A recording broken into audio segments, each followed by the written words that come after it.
Bom, gente, bom dia. Mais uma vez agradecer o convite e a oportunidade aqui.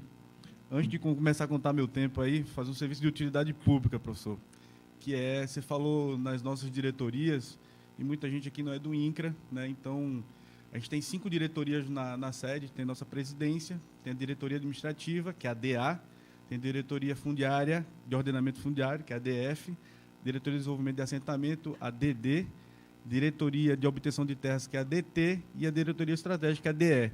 Então, essa sopa de letrinhas aí às vezes a gente é acostumado a falar, né? Bem, hoje eu chego aqui substituindo um colega, que é o Stanislau, coordenador do projeto de governança fundiária, coordenador de regulação fundiária lá no INCRA. Ele, por conta de uma série de compromissos nessa semana, pediu para substituí-lo. Queria iniciar minha fala aqui colocando o professor, trabalhar com a universidade não é gentileza do INCRA, não, é necessidade nossa mesmo, entendeu?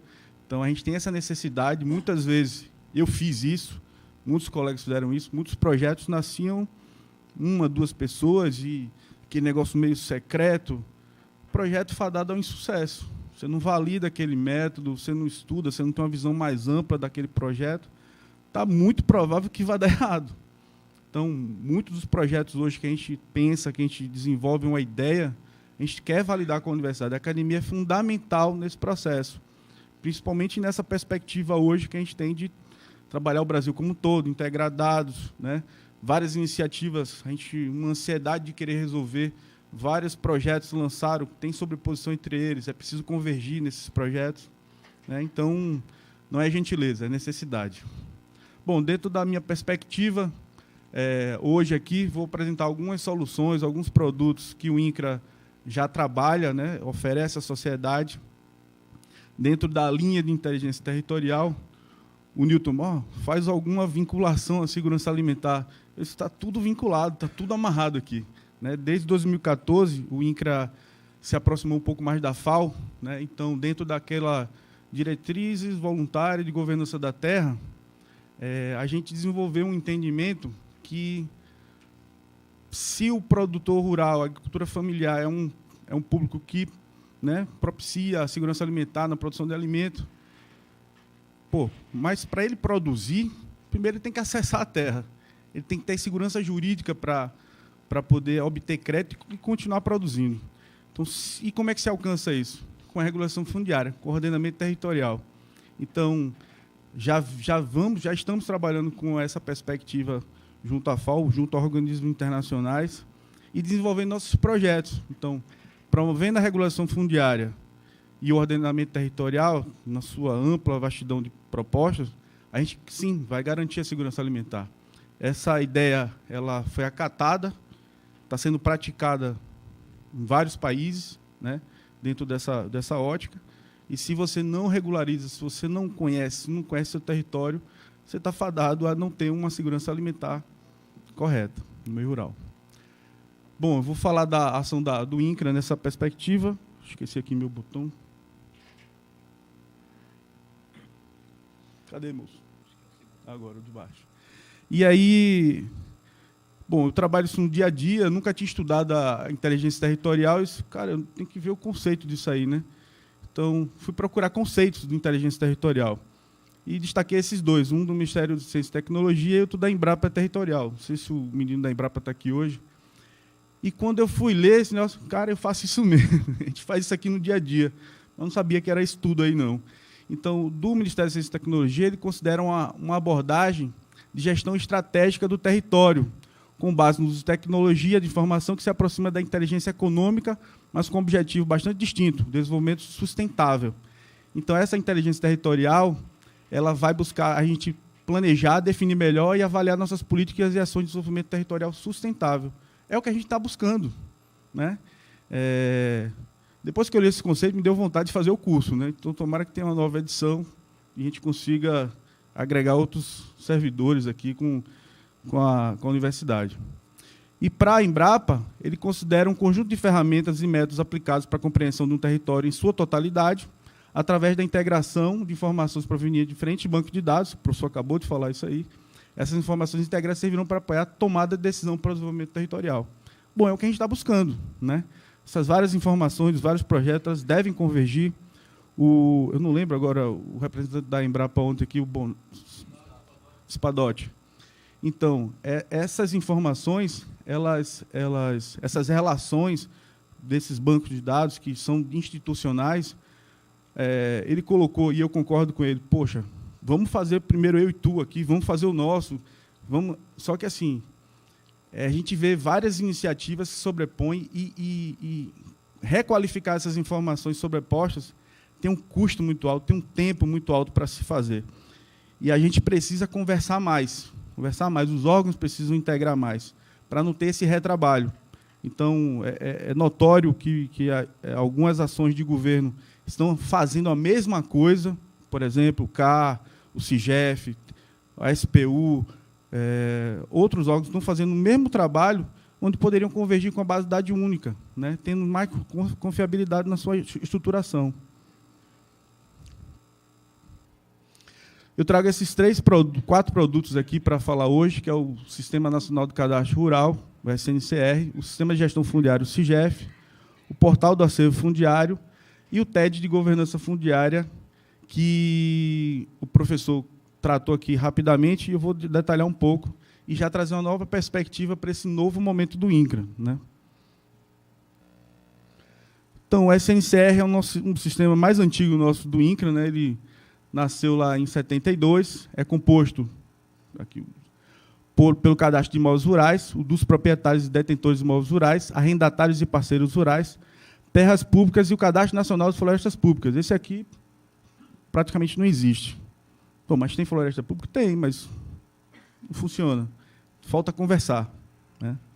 Também aqui, por esse sistema, a gente controla a aquisição de imóveis rurais por estrangeiro, né? Também é emitido esse documento aqui, super importante, que é eu chamo do RG do imóvel rural, que é o CCIR, Certificado de Cadastro de Imóvel Rural. Sem ele, você não pode vender, não pode desmembrar, não pode fazer nada com o imóvel.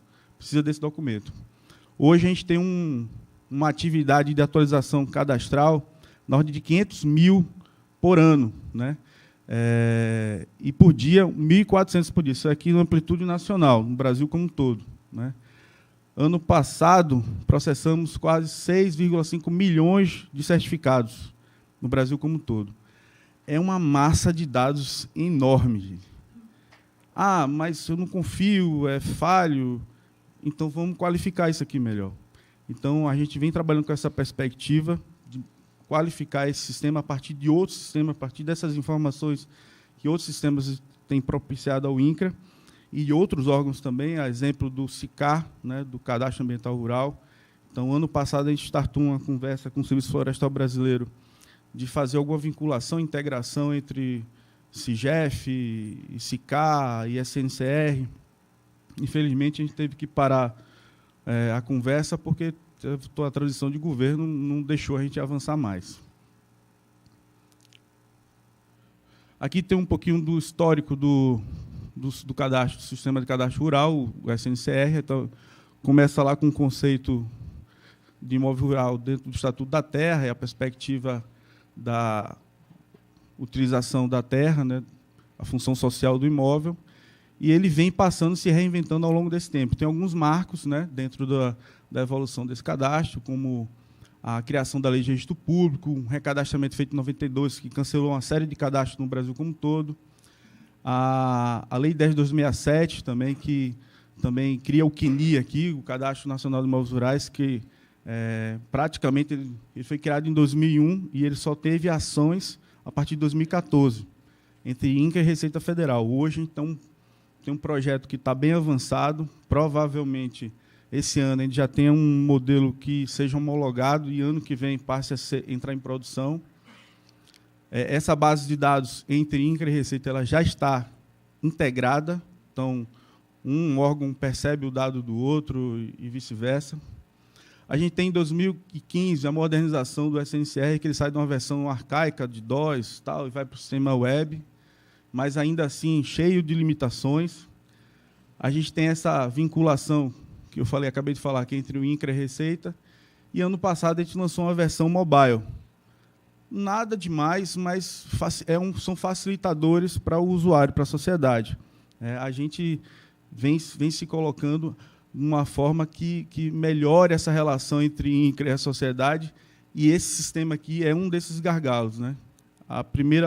Uma das primeiras falas da gestão, quando chegou, mas tem um monte de proprietário rural que reclama que demora 60 dias, que cobra propina, que não sei o quê, e tarará. Calma, cara, calma que a gente está trabalhando aí. Vamos trabalhar. Aqui os dados do SNCR, então, dados da base de dados, a gente tem aqui 6,5 milhões, né? Então 99% aqui são imóveis privados na nossa base, 0,7% imóveis públicos, em hectares aqui, quase 600 milhões de hectares são imóveis privados e 178 públicos. Das atualizações do SNCR, então, a gente tem uma média de 500 mil, então, ano passado foram processadas 501 mil declarações. Bom, isso é uma massa muito grande, e cada vez mais isso vem aumentando, isso é uma crescente. Então, não há número de servidores que dê conta de acompanhar esse aumento de demanda. Então, a gente tem que desenvolver novos mecanismos para poder dar conta dessas análises. Mesmo assim, com a nossa realidade atual, a gente conseguiu processar 472, estou apanhando aqui, e tem uma taxa de eficiência de 94% nessas análises. Então, o discurso lá que o INCRA é ineficiente nesse quesito aqui não bate muito. Então, pode ter alguma situação pontual aqui e ali, mas, de uma maneira geral, não. Os números não mentem. Então, diariamente no Brasil são processadas mais de 1.300 declarações. Então, é um número bem alto, bem pesado.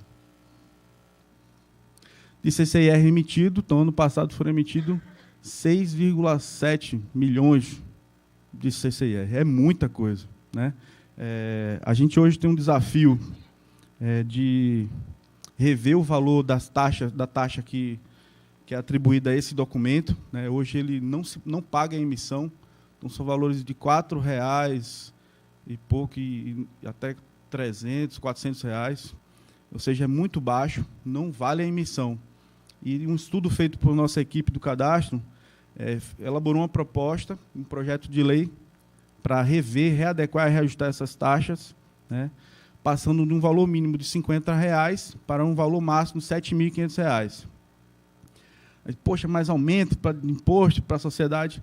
Tá, nesse mesmo projeto, a gente colocou que toda a arrecadação desse recurso ao longo de 10 anos seria investido diretamente na regulação fundiária no Brasil todo. E olha a ousadia do projeto: medir, georreferenciar todos os imóveis rurais no país, até 4 modos fiscais que atendam o perfil da agricultura familiar. Bom, é um desafio, é viável. Não vamos fazer isso tudo de uma vez, mas ao longo de 10 anos eu acho que dá para fazer bastante coisa, né? Então, é uma proposta, está colocada. Já tivemos aceito o Ministério do Planejamento, todas as casas civil, os proprietários rurais também, suas instâncias maiores, já aprovaram o projeto. Falta nosso legislativo agora aprovar. Aqui o CCIR, na sua versão atual, ele já tem uma vinculação com o CIGEF, ou seja, cada documento desse, se ele já está certificado, se ele já tem uma feição gráfica atribuída, no verso do documento é impresso a poligonal desse imóvel, né? Qual a visão de futuro para esse sistema? É que, independente se ele esteja certificado ou não, ele tenha essa variável aqui atribuída a ele. Uma posse, um arrendamento, uma posse de título, uma posse simples de ocupação, qualquer imóvel rural no país tem essa vinculação. Bom, alguém pode achar isso uma bobagem. Isso aqui é tudo, gente. Então, nossos estudos, nosso trabalho vai ficar muito mais eficiente. A integração com o SICAR pode propiciar um início desse trabalho, né? E está em estudo, né? Então, pegar essas poligonais e atribuir aqui o que não esteja certificado, né? Então, isso é uma possibilidade. O novo SNCR, ele apresenta essas novas funcionalidades, então, a vinculação com o CIGEF, a implantação do SNCR